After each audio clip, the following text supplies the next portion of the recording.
Mutinous Tory Remainers yesterday backed a legal move aimed at stopping the next Prime Minister forcing through a no-deal Brexit. Frontrunner and likely Tory leadership Victor Boris Johnson has refused to rule out closing down Parliament, a move known as prorogation, so the UK leaves automatically on the 31st of October. But MPs passed an amendment yesterday to a bill about Northern Ireland which would mean the Commons could have to sit regularly up until and beyond the date.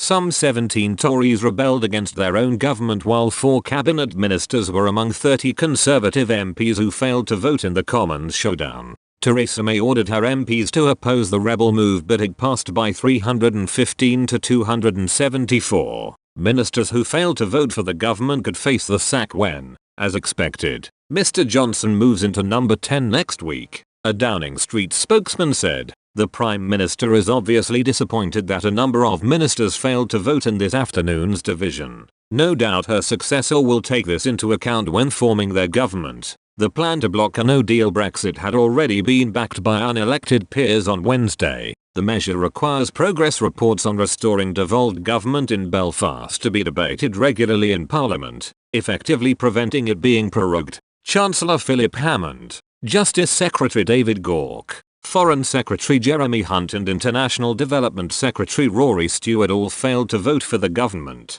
Mr. Hunt, who is running against Mr. Johnson for the top job, said he thought he had been given permission to miss the vote but was mistaken. He said, "Apologies to my colleagues and whip. My position is that Parliament should not restrict the hands of an incoming government in this way and I remain opposed to how Parliament voted." Mr. Gauke said that proroguing Parliament would be outrageous. He said, "I very much doubt that any Prime Minister would in fact suspend Parliament in these circumstances. But I can understand the concerns that a lot of my colleagues have." Margot James quit as Digital Minister so she could back the amendment to tie the next Premier's hands. She said she thought quite a number of people would quit the government and do everything they can with myself and others to make sure we leave with a deal if Mr. Johnson wins the contest. But Brexiteers warned that the latest Remainer tactic to thwart Britain's departure would fail. They said the only way to block Brexit was to overturn Article 50 which triggered the exit process. Conservative MP Charlie Elphicke said,